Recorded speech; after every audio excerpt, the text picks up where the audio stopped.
What's going on, guys? It's Nick here, back with another video. Today, we have an awesome video for you guys.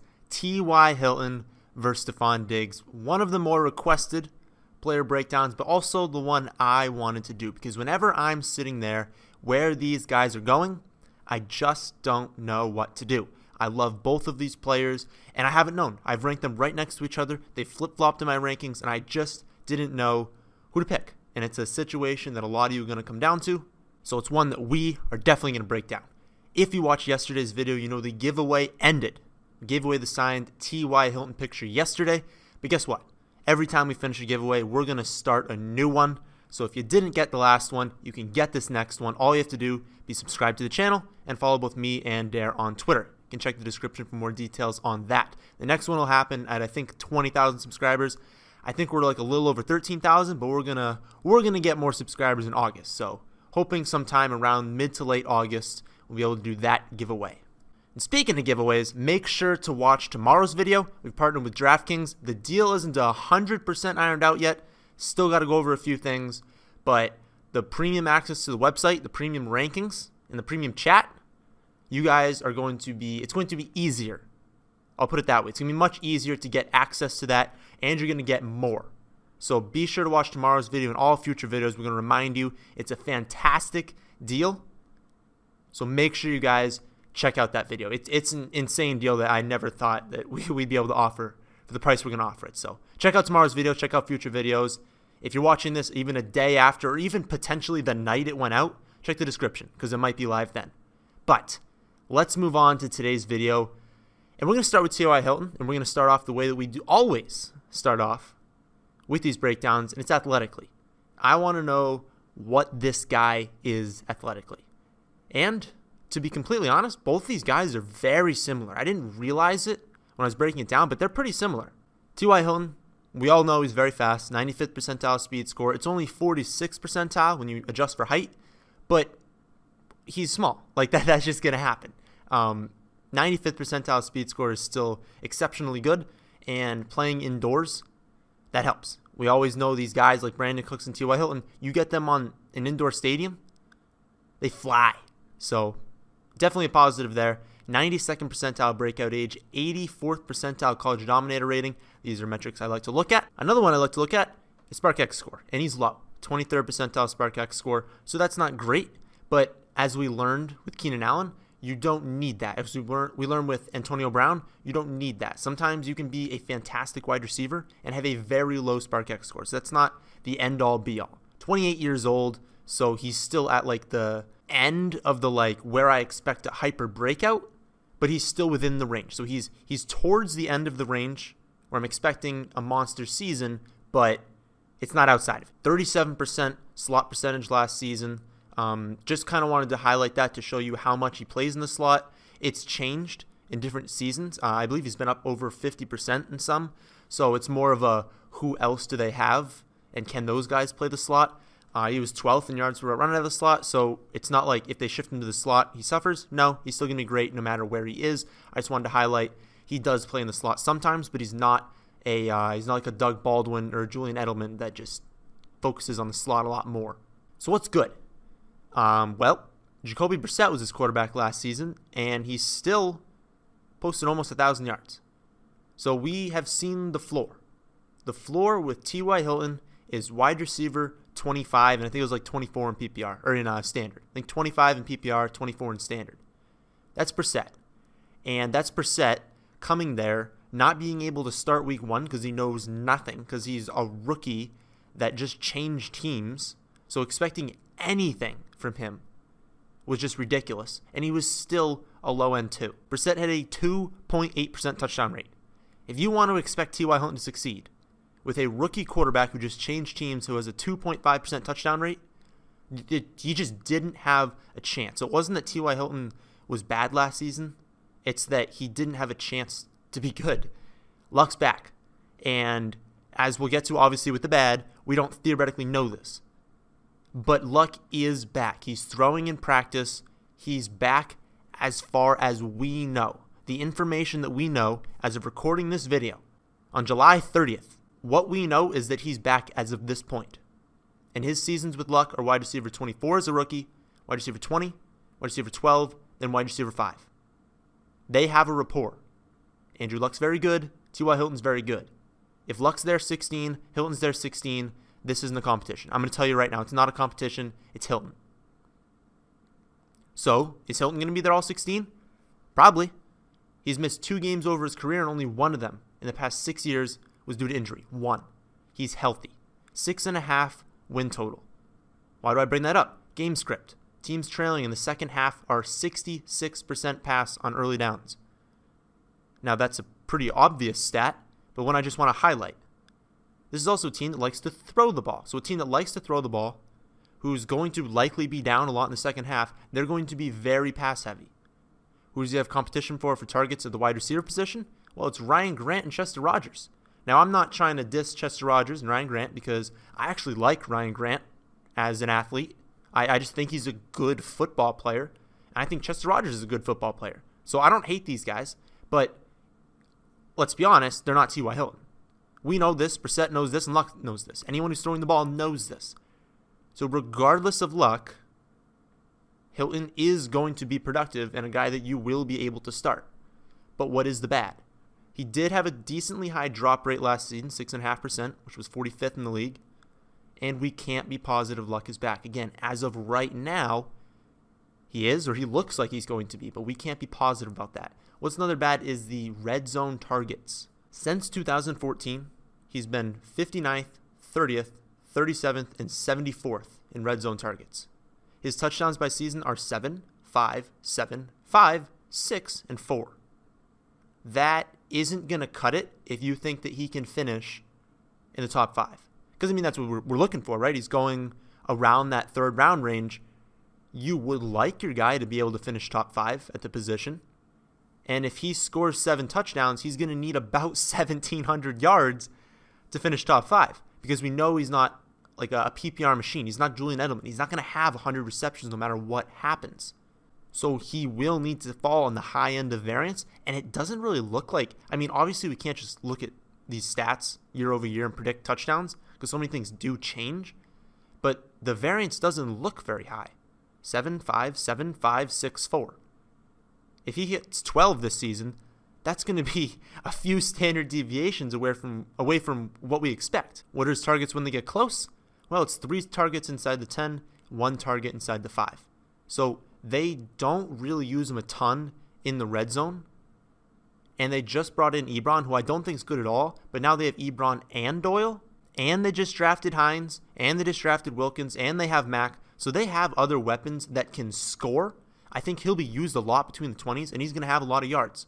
He might lead the league in receiving yards. Like, that's in his range of outcomes. But even if he does that, he's going to struggle to return top 5 value unless he gets the touchdowns up. So that's it on Hilton. Let's move on to Stefon Diggs. And Stefon Diggs, if you've followed this channel for the past few seasons, is a guy that we just like. I think Stefon Diggs is a fantastic football player. And remember I talked about in every video, I try to go into this unbiased. I did not do that here, and I can't be unbiased against Diggs because I have been a Diggs truther for years now. I went into this fully expecting to pick Diggs. So let's see what happens. Well, 60th percentile height-adjusted speed score. So he's fast and fast for his height, but he's not like, just a monster athlete. 96th percentile breakout age. He was very dominant at a young age. 71st percentile college dominator rating. That's good. It's very above average. Only a 35th percentile SparkX score. So he's very similar, like I said, to T.Y. He's not as fast, but he's a different receiver. So he doesn't win on speed. He wins on his routes, and he wins on contested catches. So he's slightly different, but I think athletically they're similar. He's only 24 years old. People, I think he's more like this, 26, 27. No, he's really young. He was really young out of college. We see the 96th percentile breakout age. He's been good when he's been very young. 24% slot percentage. I think people think that he plays a little more slot than he does. He used to play more, but Thielen actually shifted to 51% slot last season. I bring that up because certain quarterbacks do favor the slot or the outside more, and we don't know right now what Cousins is going to favor in this system, but we have seen him favor a guy like Jamison Crowder in the past who did come out of the slot. So it'll be interesting to see in the preseason who he picks, because we have absolutely no idea if he's going to pick Diggs or Thielen as the guy he trusts more and the guy he uses more. But if he does start leaning on the slot, it's going to be Thielen. So what's the good? 7th highest wide receiver rating last season, according to Pro Football Focus. His career points per game started at 41st, then went to 14th and 12th. Points per game, this guy's good, and he's been good. And guess what? He's been good with some garbage. Now, I don't think Bridgewater is like the worst quarterback in the world, but it's Teddy Bridgewater. I don't think Sam Bradford's all that great of a quarterback, and I do not believe Keenum's a good quarterback. Their touchdown rates are 3.7, 3.5, and 3.1%. Well, Cousins had a 4.7% touchdown rate, and that's rate. Remember, that's rate. Rate per throws. So when you throw the ball less, your touchdown rate is likely to be higher if you can score some touchdowns. Cousins threw the ball significantly more than all those guys and still had a higher touchdown rate. He's not going to throw as much as he did in the past, but he's a much better quarterback. And I'm not just going off touchdown rate. Everybody in the world knows Kirk Cousins is a major upgrade over every single one of those guys. So this is the best quarterback he's had in years. There's issues, though. 5.88% drop rate, not awful, but it's below average. It's the injuries. This guy just can't stay healthy. And if he was healthy, if you told me Stefon Diggs will be healthy for all 16 games, he'd be on every single one of my teams, because that's how good he is. But every single season, he misses multiple games due to injury, and it's not just the 3 or 4 games he misses. It's when he plays hurt. Because remember, guys miss time when they're really hurt. Guys play through injuries. You see all the time, a guy's a down season, right after the season ends, he's going in for surgery. A guy can play 13 games, but only be fully healthy for like 4 of them. And I know that everyone's banged up, but this guy just gets banged up so much more than other people. And it's not just the injuries, it's the targets. You've got Thielen, you've got Rudolph, you've got Dalvin Cook, you've got potentially Treadwell. I put a question mark because it's kind of like that Mike Williams situation. We don't know, but the potential's there. Let's say Treadwell impresses in camp and is in 3 wide receiver sets and gets targets, and we know they're going to run the ball with Cook. We know they're going to be good, so late in games they're going to probably run the ball more with Cook. We know Cook is going to catch your passes. We know that Rudolph is used especially in the red zone, but all over the field. And we know that Thielen's going to take targets, so it's not like the T.Y. situation where he's by far the best wide receiver on that team. Diggs has competition for targets. And it's not just targets between the 20, it's targets in the red zone. His red zone targets have been 116th, 62nd, and 31st. That has equated to 4, 3, and 8 touchdowns. We have a smaller sample size, and he hasn't played all these games. So could he hit 12? Yeah, I think he has a better chance of hitting 12 than T.Y. does. But look at his reception rate in the red zone those past 3 seasons, or his 3 seasons in his career. 37.5%, which you might think is, oh, that's the outlier. No, that's more towards the norm. 91.7% and 85.71%. Are you kidding me? Those are the outliers. The 91 and the 85, that's outlier for red zone production.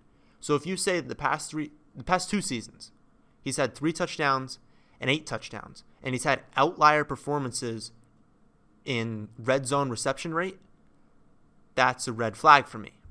Because I always look for people who are going to regress towards the norm. Remember, there's a norm for all of these players, but they rarely hit it.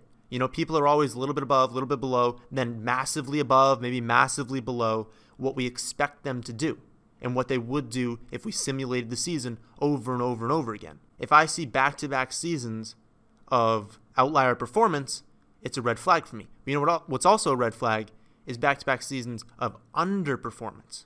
That brings us to the stat of the day today. Since we were looking at Stefon Diggs' red zone reception rate, we're going to look at 2 other wide receivers.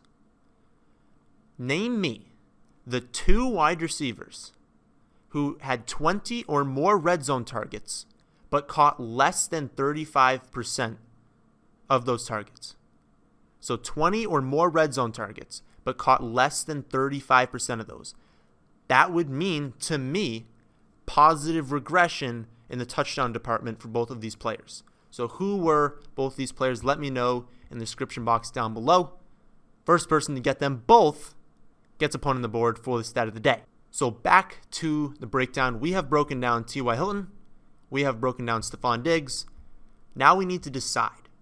And I'm going to use a caveat for this decision. I'm going to say there's multiple futures, right? I could hit send. Send? I don't really send it. Publish. I could hit publish on this video and then get news that completely tears apart T.Y. Hilton. T.Y. Hilton's success fully depends on Andrew Luck. But since we live in a world of outcomes, I'm going to give you all of them depending on what we hear in the future or what we don't hear. Because what we don't hear involves risk, but it involves upside. Right now, you're doing your draft right after you finish watching this video. It's T.Y. Hilton. Because even if Luck is out, Hilton doesn't get hurt. He's playing on a team that's going to be down a ton and throwing a ton with a, I would assume, improved Jacoby Brissett from last season since he knew nothing last season. It's hard to expect him to not improve, I guess. So an improved quarterback play, regardless of what happens. I think you pick T.Y. Hilton. What do I personally think happens? I personally think Luck plays all 16. The sports books don't 100% agree with me. Having that team at 6.5 wins, you have to think that some of them don't think Luck's going to play all 16. But let's say Luck plays 8.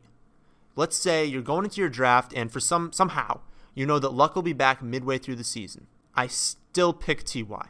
because the only games I personally care about are the playoffs, right? Because if you're watching this video in August, you're already probably ahead of half of your league. And in general, it's half of your league makes the playoffs. So I believe if you follow our content in this offseason and during the season, if you are part of the chat, if you got the premium rankings and you follow us throughout the year, you're going to make the playoffs. I have to believe that the majority, at least, of you can make the playoffs. And if you tell me Luck's back to week 8 and I get Luck and T.Y. in the playoffs, I want that over Diggs. So if we hear nothing, it's T.Y. If you knew he was coming back week 8, it would be T.Y. However, if we get word during the next few weeks that Andrew Luck will not start the season, and they hope, if they use that word, if they use the word, we hope he'll be back, blah, blah, blah. I don't even care what it is. You draft Stefon Diggs. So it does kind of throw out that second scenario. I was just saying if he does end up coming back and being Andrew Luck, you'll have wished you drafted T.Y. Hilton. But if they at all say, we hope to have Andrew Luck back after the first month of the season, you do not draft T.Y. Hilton at the spot that he's going. Now, it's entirely possible you'll be able to get both of them. Even right now, I love drafting both of them. But if that news comes out, Hilton's going to drop around, and he's probably going to become a decent value anyways. But you're going to be drafting Stefon Diggs.